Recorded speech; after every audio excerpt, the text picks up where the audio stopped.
हज़ारों जो कार्यकर्ता समाजवादी पार्टी छोड़ रहे हैं और मेरे छोड़ने के बाद भी लोग छोड़ते जा रहे हैं समाजवादी पार्टी को।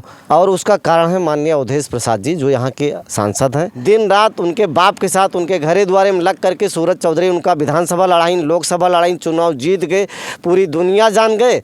वो तो बाप से भी आगे निकले। जैसे बाप कहीं मोइनुद्दीन को जानते हो, उसको मदरसा वाले को, अब वो बेटवा भी कह रहा है सूरज चौधरी कौन है, मैं तो उनको जानता हूँ। अरे कुल खानदान है एक जैसे झूठे।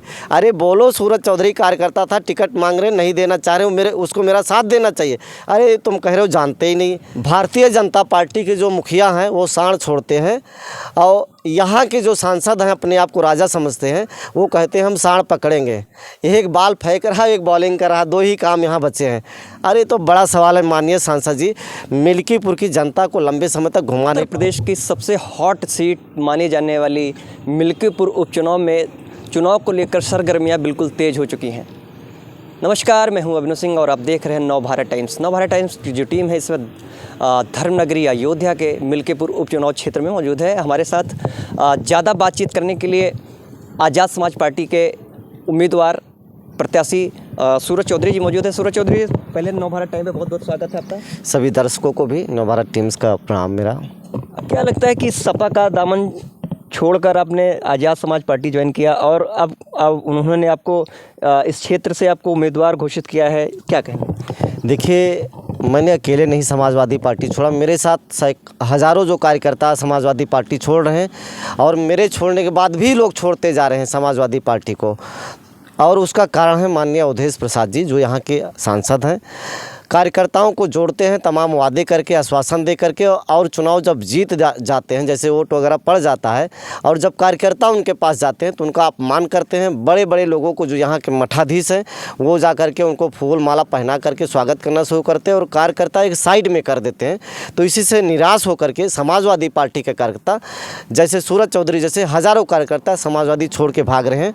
अभी एक जो ज़्यादा मामला तूल पकड़ रहा है, टिकट मैं मांग रहा था, ऐसे और भी हमारे कई साथी थे। एक देवमणि कनौजिया जी भी टिकट मांग रहे थे, उसके पहले भी उनको टिकट जिला पंचायत का मांग रहे थे। तो जो थोड़ा एक्टिव कार्यकर्ता होता है उसको अवधेश प्रसाद जी जैसे जो नेता हैं समाजवादी पार्टी के, अभी मौके पे सांसद हैं, जो राजा अपने आप को कहलाते हैं, वो तिरस्कार करते हैं, उनको बेइज्जत कर देते हैं। और ऐसे ही उनके व्यवहार की वजह से समाजवादी पार्टी जो है डूब रही धीरे धीरे करके। तो कहीं न कहीं जो है इसका समाजवादी पार्टी को भारी नुकसान हो रहा है।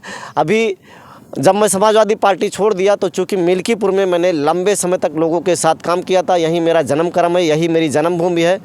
और जो अवधेश प्रसाद जैसे लोग हैं, वो चुनाव तो हम जैसे कार्यकर्ताओं का यूज़ करके मिल्कीपुर जैसे सीट को जीत जाते हैं, लेकिन आखिरी में उनको एकदम किनारे कर देते हैं और जितना ठेका पट्टा है बाहरी लोगों को, मठाधीशों को दे देते हैं। इस बात का डर था सूरज चौधरी को, इसीलिए तमाम तरीके का काम हम कर रहे थे। आज़ाद समाज पार्टी ने कहा कि भाई आपको चुनाव लड़ना है, यहाँ के भारी संख्या में कार्यकर्ताओं ने कहा कि आपको चुनाव लड़ना है, और उनकी इच्छा पे, उनके दबाव में आज जो है चुनाव लड़ने के लिए हम तैयार हुए हैं। मिल्कीपुर की जनता का भारी जन समर्थन मेरे को मिल रहा है और चुनाव आज़ाद समाज पार्टी मिल्कीपुर में जीत रही। चंद्रशेखर भैया अभी लोकसभा में बहुजन समाज की आवाज़ को उठाते रहते, अभी एक ऐसा मिल्कीपुर का लीडर भी तैयार हो गया है जो प्रदेश की आवाज़ को विधानसभा में उठाने का काम करेगा। क्या लगता है कि मिल्कीपुर क्षेत्र में पिछले 2.5 साल में कोई बदलाव नज़र आया आपको? भैया, बदलाव नज़र आया होता तो सिर्फ माननीय सांसद अवधेश प्रसाद जी को फिर से दोबारा साण के लिए वोट मांगने की ज़रूरत नहीं पड़ती। अब वो फिर वोट मांग रहे, सुना कि भैया साण जो है खदिलवा देंगे और जो है सब हो जाएगा। परसों मीडिया वाले साथी, जब मैंने अपना नामांकन किया तो शायद अजीत प्रसाद जो यहाँ के प्रत्याशी बनाए गए समाजवादी पार्टी के, उनसे पूछ रहा था को कोई सूरज चौधरी को जानते हैं।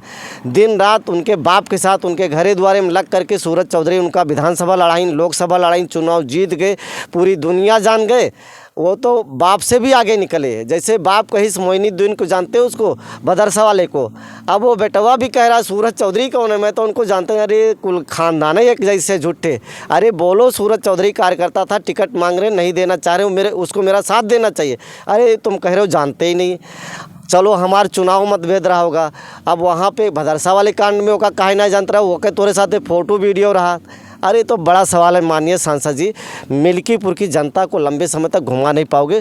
सूरज चौधरी कोई सूरज चौधरी एक आदमी व्यक्ति नहीं है, ये मिल्कीपुर की आवाज़ है, वहाँ की जनता के लिए लड़ रहा है। मुझे अपने लिए कोई मतलब नहीं है, ये आवाज़ है मिल्कीपुर के जनता की, लोगों की आवाज़ हूँ मैं, मुझे कुछ नहीं चाहिए। मिल्कीपुर की जनता के लिए सूरज चौधरी का एक एक कतरा न्यौछावर है। सब कुछ ज़िंदगी में मैंने पूरा किया, लेकिन मैंने जो दुख दर्द इस मिल्कीपुर में जो जलालत देखी है, मैं नहीं चाहता कि कोई और सूरज चौधरी ऐसा देखे। अगर आप लोगों ने मौका दिया तो आपका हाथ पकड़ूंगा। जो हुनर, जो तौर तरीका आता है, विधानसभा से जो सुविधाएं मिलती हैं आपके जीवन स्तर को, चाहे आप लेबर का काम करते हो, दिहाड़ी करते हो, मजदूरी करते हो, आपको हम आगे बढ़ाने का काम करेंगे। सूरज चौधरी की जो लड़ाई आम आदमी के लिए लड़ाई है, अपना पेट भरा हुआ है, ऐसा कुछ नहीं होने वाला। 1 साल का जो ये चुनाव है, 12-14 महीने का, आप एक बार ये सोच के मुझे वोट करिएगा कि चलो ठीक है, हमारे बीच का लड़का है, चप्पल घिस करके यहाँ पहुँचा हुआ है, कोई भी ऐसा कर्म बचा नहीं जो मेरे साथ हुआ ना हो। जैसे आपने जो दुख दर्द अभी झेलो, वो मैंने भी झेला हुआ। यहाँ तक पहुँचने के दरमियान जो है ये दरिया पार करके बाहर आया हूँ, उस दर्द को मेरे जितना सूरज चौधरी जितना कोई समझेंगे नहीं। साथियों, एक बार वोट करिएगा, अपील है मेरी आपसे, आपके ज़रूरत पे मैं काम आऊँगा। अच्छा, क्या लगता है कि अगर मिल्कीपुर की जनता अगर आपके ऊपर विश्वास करती है, विश्वास जताकर आपको विधायक बनाती है और विधानसभा भेजती है, तो विधानसभा पर कौन से ऐसे मुद्दे रहेंगे जो आप वहाँ पर उठाएंगे? देखिए, मिल्कीपुर में जैसे मुद्दे तो यहाँ सांड को लेकर के उठाए जाते हैं, जो सांसद जी पूरे मिल्कीपुर को गोल गोल घुमाते हैं। भारतीय जनता पार्टी के जो मुखिया हैं वो सांड छोड़ते हैं, और यहाँ के जो सांसद हैं अपने आप को राजा समझते हैं, वो कहते हैं हम सांड पकड़ेंगे। एक बाल फेंक रहा, एक बॉलिंग कर रहा, 2 ही काम यहाँ बचे हैं। सांड वाला मुद्दा हमें लगता है इससे ज़्यादा मिल्कीपुर की जनता को कुछ नहीं चाहिए, इन लोगों को तो यही दिखाई देता है। लेकिन मुझे दिखाई देता है मिल्कीपुर के लोग जो वहाँ पे लेबर का काम करते हैं, पढ़े लिखे हैं, ग्रेजुएट हैं, MA BA किए हैं, और जा कर के वो दिहाड़ी कर रहे हैं, मजदूरी कर रहे हैं, अगर उनको भी संसाधन, रुपया, पैसा और थोड़ा सा तौर तरीका सिखाया जाए तो वो लोग भी अच्छे से काम कर सकते हैं, वो लोग भी ठेका पट्टा काम कर सकते हैं। उनको मौका दिया जाए, उनको थोड़ा सिखाया जाए, ट्रेंड किया जाए, तो ये मेरे दिल की हसरत है कि जो काबिल युवा हैं, पढ़ लिख करके भटक रहे हैं, बेरोजगार हैं, दिहाड़ी में और मजदूरी और ठेला लगाने के लिए मजबूर हैं, विधायक निधि के माध्यम से या जो भी विकल्प उनके लिए मेरे से संभव हो, अपनी निजी भी खर्चे, चाहे वो सैलरी हो मेरी विधानसभा की या फिर पेंशन हो, उसके माध्यम से उनके जीवन स्तर को ऊंचा उठाएं, उनको सेल्फ डिपेंड बनाएं। ये सूरज चौधरी की प्राथमिकताएं रहेगी। तो ये रहे सूरज चौधरी जी, जो कि आज़ाद समाज पार्टी के उम्मीदवार बनाए गए हैं मिल्कीपुर से, जिनका साफ तौर पर कहना है कि अगर वो जीतते हैं तो विधानसभा में मिल्कीपुर जनता के जो भी मुद्दे रहेंगे, वादे रहेंगे, उनको उठाएंगे और उनके समक्ष जो भी कार्य रहेंगे वो उनके साथ ही पूर्ण करेंगे। नवभारत टाइम्स के लिए अयोध्या से अभिनव सिंह।